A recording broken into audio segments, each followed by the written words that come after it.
So, there's a viral video making the rounds with a pretty wild story about the Epstein files fallout.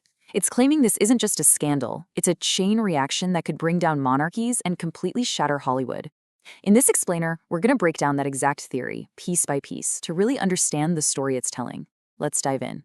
And this is really the core of it all, the explosive claim that sets everything in motion. See, the idea here isn't just about one guy's horrific crimes. The argument is that the whole system is so deeply compromised that the fallout could literally topple royalty and the Hollywood elite, threatening the very institutions we see as untouchable.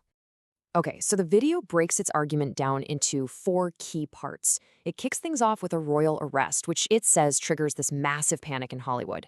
Then it argues the media jumps in to run damage control, and all of this leads to a huge final prediction, a massive shift in how we, the public, see celebrities. We're going to walk through it step by step. So where does a story this big even begin? Well, according to the source video, the whole thing supposedly kicks off with one huge event, a single, high-profile royal arrest in the UK. This is framed as the first domino that sets everything else in motion. Yep, this is supposedly the spark that lit the whole powder keg. The source video points directly to Prince Andrew's arrest as the exact moment the scandal went from bad to, well, nuclear.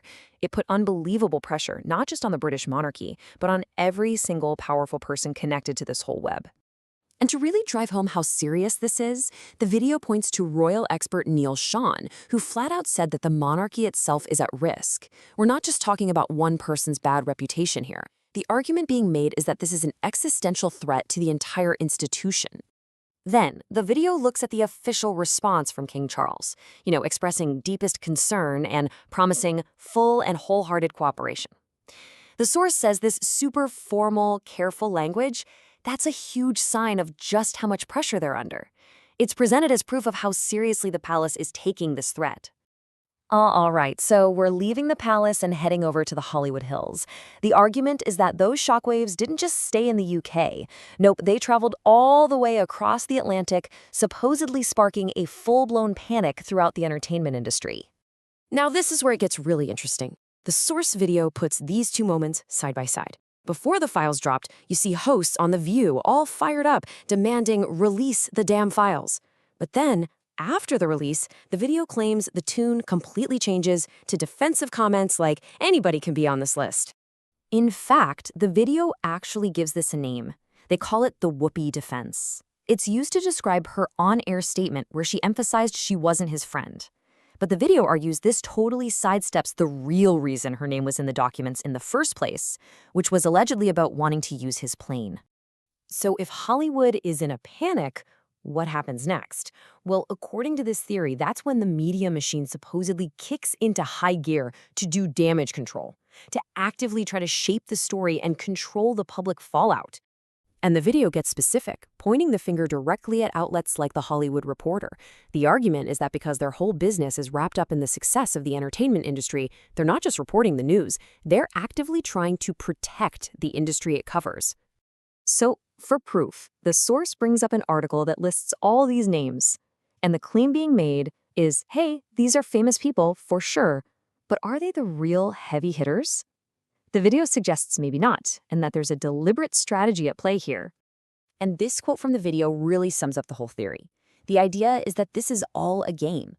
You throw a few smaller or at least mid-tier names under the bus to make it look like something's being done, all while the biggest names at the very top stay safe and protected. Okay, so all of this, the arrest, the panic, the alleged media cover-up, it all builds to the video's final and biggest prediction, that this whole thing could actually change how we see celebrities forever. The video breaks this theory down into 4 steps. It starts with the internet, right? Free speech online means secrets are way harder to keep. So then, all these skeletons in the closet come out for everyone to see. And what happens? The public starts to get totally fed up, just sick of celebrities. The potential result? The whole system of celebrity worship could just fall apart. And the idea goes even deeper than that. It argues that people are just tired of the plastic, synthetic image that's been sold to them for so long. Instead, they're looking for something real, something authentic, and they're finding it with independent creators on platforms like YouTube. And that all leads to this final, really thought-provoking question the video leaves you with. It asks us to consider if this is more than just another scandal. Could this be a real turning point, the beginning of a new era where the internet and a fundamental shift in what the public wants might finally be enough to hold even the most powerful people accountable?